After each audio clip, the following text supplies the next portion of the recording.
7월 7일 목요일 대놀 뉴스 전해드리겠습니다. 2022년도 통합체의학과 전문의 자격시험 1차 시험이 지난 3일 세종대학교 광기토관에서 시행됐습니다. 올해 통치 전문의 1차 시험에는 905명이 도전한 가운데 응시자들은 체감 난이도를 대체로 작년과 비슷한 수준이라고 답했습니다. 취업치과의료정책연구원이 치과의사의 요양시설 근무 역량을 평가한 결과 요양시설 내에서 치과의사가 역할을 수행하기에 충분한 역량을 갖춘 것으로 나타났습니다.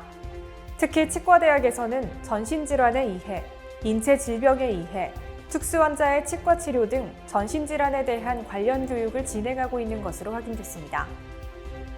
서울시 치과의사회 구인구직특별위원회가 지난달 28일 회의를 열었습니다. 이번 회의에서 구인구직특위는 교육 프로그램의 운영 개선 방안을 논의하고 교육생 모집을 위한 교육과정 홍보를 강화하기로 했습니다. 대한구강학 안면 임플란트 학회가 지난달 22일부터 28일까지 열린 온라인 특별 강연회를 성황리에 마무리했습니다. 임플란트의 대부라는 주제로 진행된 이번 특별 강연회는 1,300여 명이 참여한 가운데 정성민 원장, 박광범 원장, 김기성 원장 등이 연자로 나서 다양한 강연을 펼쳤습니다.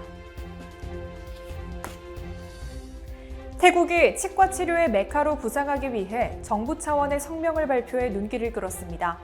태국 정부는 치과 치료의 허브로 육성하기 위해 미용 치과 시술을 홍보하고 태국 거주자와 외국인 방문객의 치과 시술 비용을 단일화하는 정책을 도입할 예정이라고 밝혔습니다.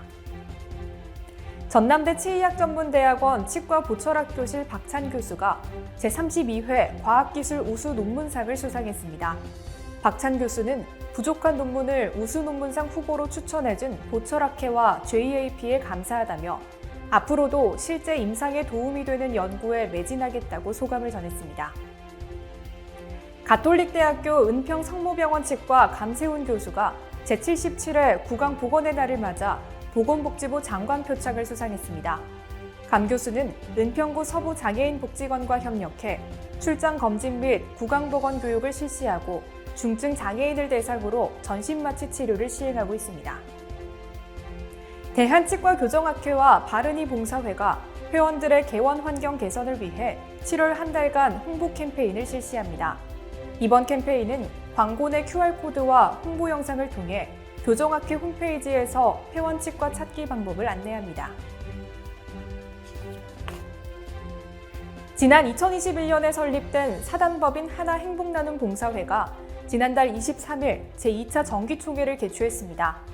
북한 이탈 주민들에게 50여 건의 무료 보철 진료를 실시하고 있는 하나봉사회는 이번 총회에서 결산 및 사업 계획 등을 검토했습니다. 김수관 상무수칙과 대표원장이 지난 1일 초록우산 어린이재단에 1,000만 원을 기부했습니다.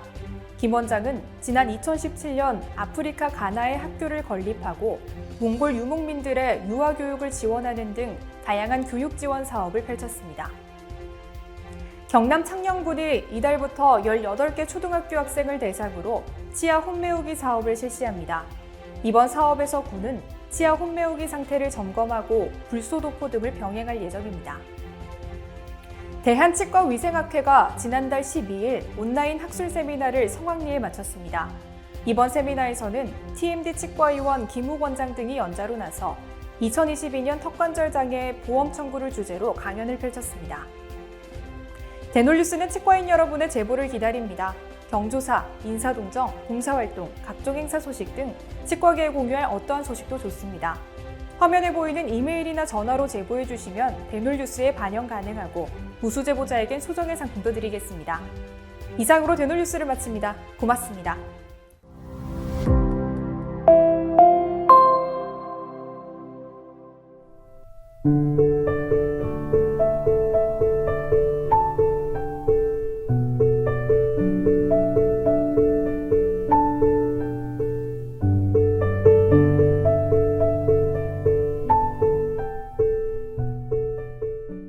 곰탕은 8,000원. 특곰탕은 10,000원? 특곰탕은 뭐가 다른겨?